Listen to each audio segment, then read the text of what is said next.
सोचो, अगर आपको कोई घूर रहा हो और आप उसे देख ना पा रहे हो तो डर लगता है, लेकिन अगर आप उसे साफ साफ देख रहे हो और वह इंसान इंसान ना हो तो क्या हो?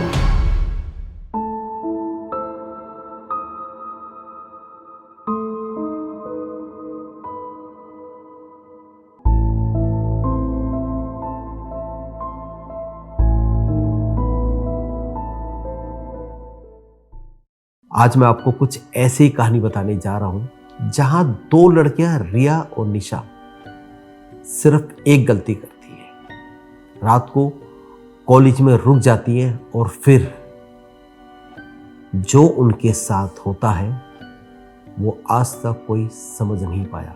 ये बात है शिमला के गर्ल्स इंजीनियरिंग कॉलेज की, जहां दो लड़कियां रिया और निशा पढ़ाई करती थी।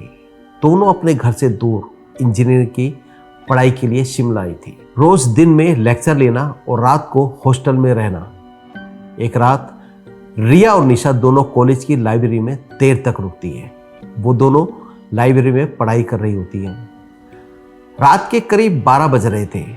शहर के किनारे से दूर पहाड़ों के बीच बना एक कॉलेज उस समय किसी सुनसान और किसी कब्रिस्तान जैसा लगता था। ठंडी हवा पेड़ों से टकराकर अजीब सी आवाज कर रही थी, जैसे कोई धीरे धीरे रो रहा हो। उस रात लाइब्रेरी के एक कोने में रिया और निशा बैठी थी। निशा बार बार इधर उधर देख रही थी क्योंकि रात बहुत हो चुकी थी, इसलिए उसके चेहरे पर अजीब सा डर साफ साफ दिख रहा था। निशा ने रिया से कहा, मुझे कुछ अच्छा नहीं लग रहा। हम यहाँ अकेले हैं और ये लाइट भी ना ऑन ऑफ हो रही है।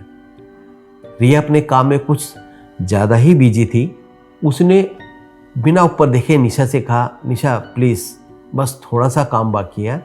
अगर आज ये प्रोजेक्ट पूरा नहीं हुआ तो कल हम दोनों फेल हो जाएंगे। इतने में निशा दोबारा कुछ कहने ही वाली थी कि अचानक पूरी लाइब्रेरी में गुप अंधेरा हो गया।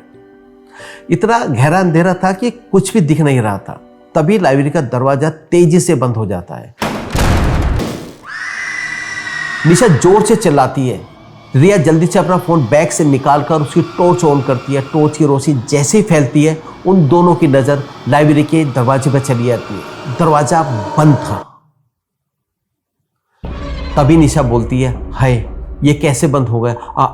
अभी तो खुला था। ये बोलते समय निशा की आवाज कांप रही होती है और वो बहुत डर जाती है। निशा को डरता देख अब रिया भी घबरा जाती है। दोनों जल्दी जल्दी नीचे मेन गेट की तरफ भागती है। बाहर कोहरा घना था, इतना कि सामने कुछ भी साफ दिख नहीं रहा था। कॉलेज का लोहे का बड़ा गेट भारी जंजीरों से बंधा हुआ था। तभी रिया ने जोर से आवाज लगाई, गार्ड अंकल, कोई है क्या वहां?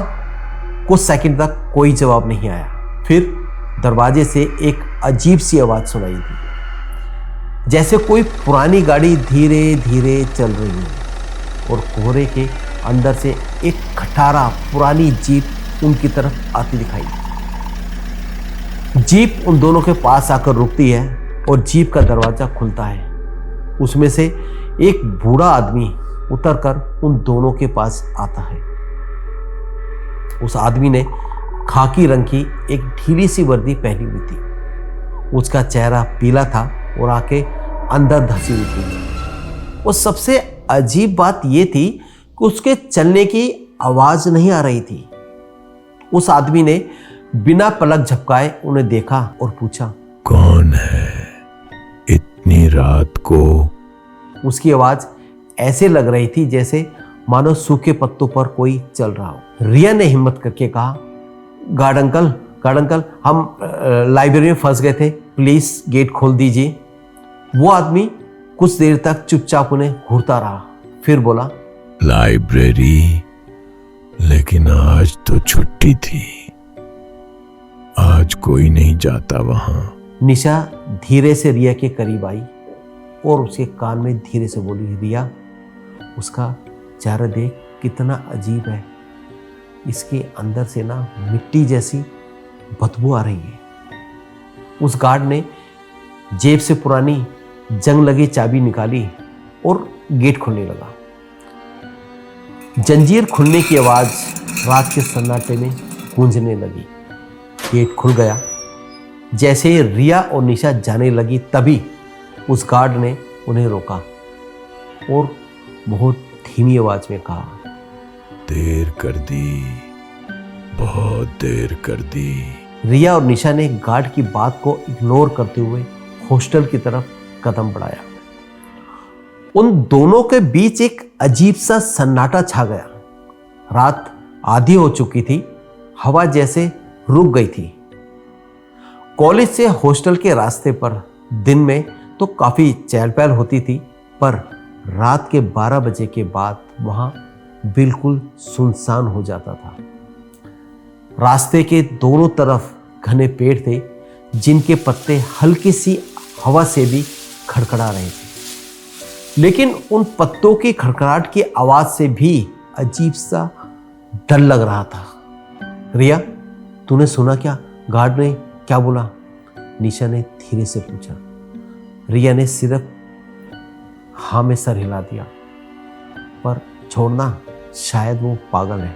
अब रिया और निशा दोनों ने अपनी चाल तेज कर दी। तभी उनके पीछे से किसी के चलने की आवाज आई। रिया एकदम से रुक गई। उसका दिल जोर जोर से धड़कने लगा। तूने सुना? उसने हल्की सी डरी आवाज में निशा से कहा। रिया ने धीरे धीरे फिर चलना शुरू किया। तभी एक बार फिर से वही आवाज, लेकिन इस बार वो कदमों की आवाज बिल्कुल उनके पीछे से आ रही थी। उनकी चाल के साथ मैच कर रही थी, मानो जैसे कोई उनका पीछा कर रहा हो। रिया ने हिम्मत करके पीछे मुड़कर देखा और डर के मारे उसका खून जम गया। उसी रास्ते के बीच थोड़ी दूर एक आदमी खड़ा था।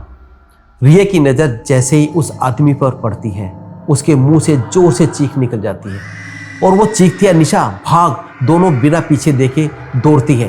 उनके कदमों की आवाज खाली रास्ते में गूंजने लगती है। उनकी सांसें तेज होने लगती है और दिल जोर जोर से धड़कने लगता है, जैसे अभी फट ही जाएगा।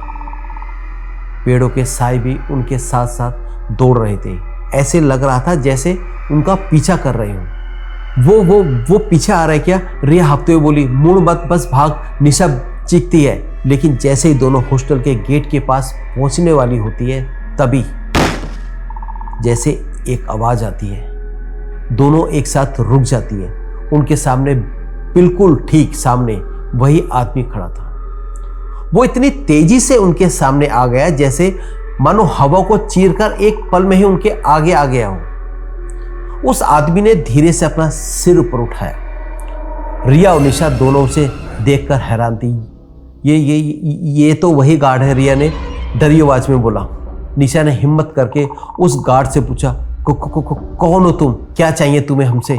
हमारा पीछा क्यों कर रहे हो? गार्ड धीरे से मुस्कुराया और बोला, तुम देर से आए हो। ये कॉलेज मेरा है। जो यहाँ रुकता है वो मेरा हो जाता है। लेकिन दोनों एक दूसरे से उलझ जाती है और दोनों जमीन पर गिर पड़ती है।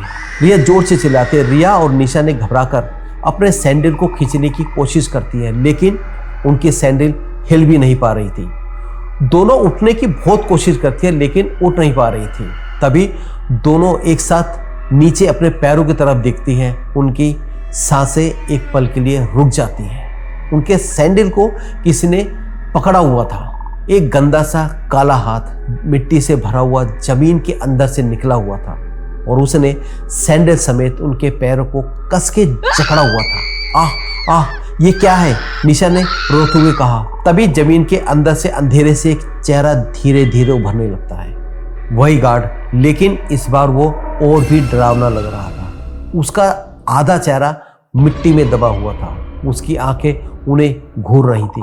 उसके होठों पर वही डरावनी मुस्कान थी। उसने फिर से कहा, देर कर दी। अगले ही पल वो गार्ड उनको जमीन पर घसीटने लगा। उनके कपड़े मिट्टी में घिसने लगे, हाथ जमीन को पकड़ने की कोशिश करने लगे, कहीं से कोई पत्थर या पेड़ उनके हाथ लग जाए और वो उसे पकड़कर अपने को रोक सके, लेकिन कोई फायदा नहीं हुआ। वो रास्ता छोड़कर उन्हें सीधे जंगल की तरफ खींच रहा था। आसपास पेड़ और अंधेरा उनके पास बंद होते जा रहे थे, जैसे वो जंगल उन्हें निगल रहा हो। बचाओ, कोई है प्लीज, रिया पूरी ताकत से चिल्ला रही थी। हेल्प करो, मदद करो, हमें बचाओ, निशा रोते हुए चिल्लाकर बोल रही थी, लेकिन उन्हें कोई सुन नहीं पा रहा था। सिर्फ उनके चीखने की आवाजें आ रही थी। कुछ समय बाद धीरे धीरे दोनों की आवाजें अंधेरे जंगल में समा गई और एक चीख के साथ गहरा सन्नाटा छा गया। अगली सुबह कॉलेज हमेशा की तरह नॉर्मल था। स्टूडेंट्स अपनी अपनी क्लास में जा रहे थे। कैंटीन में भीड़ थी। रिया और निशा कहाँ है किसी को कुछ पता नहीं था। कॉलेज वालों ने हॉस्टल में भी पता किया, लेकिन वो वहां भी नहीं थी। कॉलेज वालों ने पुलिस को बुलाया और बताया कि हमारे कॉलेज की 2 लड़कियां अचानक गायब हो गई हैं। पुलिस आई, तहकीकात शुरू हुई। सीसीटीवी फुटेज भी देखी गई। सीसीटीवी फुटेज में जो दिखा उसने सबको हिला दिया। रात 12 बजे दोनों लड़कियां निशा और रिया गेट पर खड़ी थी और ऐसा लग रहा था कि वो किसी से बातें कर रही थी। फिर गेट अपने आप खुला और दोनों बाहर चली गई। पुलिस ने कॉलेज रजिस्ट्रार से पूछा, कल रात ड्यूटी पर कौन था? रजिस्ट्रार का चेहरा सफेद पड़ गया। उसने कांपते हुए कहा, सर कल रात ड्यूटी पर कोई नहीं था। कल 3 मार्च थी, इसीलिए कोई ड्यूटी पर नहीं होता। इंस्पेक्टर ने पूछा, क्यों? कल तो कोई छुट्टी भी नहीं थी। रजिस्ट्रार ने धीरे से बताया, सर 7 साल पहले कल ही के दिन हमारे गार्ड राम सिंह की कॉलेज के मेन गेट के सामने एक्सीडेंट में मौत हो गई थी। तब से यहाँ हर साल 3 मार्च को उसकी आत्मा को लोगों ने कॉलेज के आसपास भटकते हुए देखा है, इसलिए कोई भी रात को ड्यूटी करने से डरता है। उस दिन के बाद रिया और निशा कभी नहीं मिली। पुलिस ने उन्हें बहुत ढूंढा पर उनकी कोई खबर नहीं मिली। हॉस्टल में उनका सामान भी कमरे में वैसे ही रखा था, बस निशा की डायरी गायब थी। कुछ दिन बाद वो डायरी लाइब्रेरी के कोने में मिली और उसका आखिरी पन्ना खुला था। उस पन्ने पर सिर्फ एक लाइन लिखी थी, ये कॉलेज मेरा है।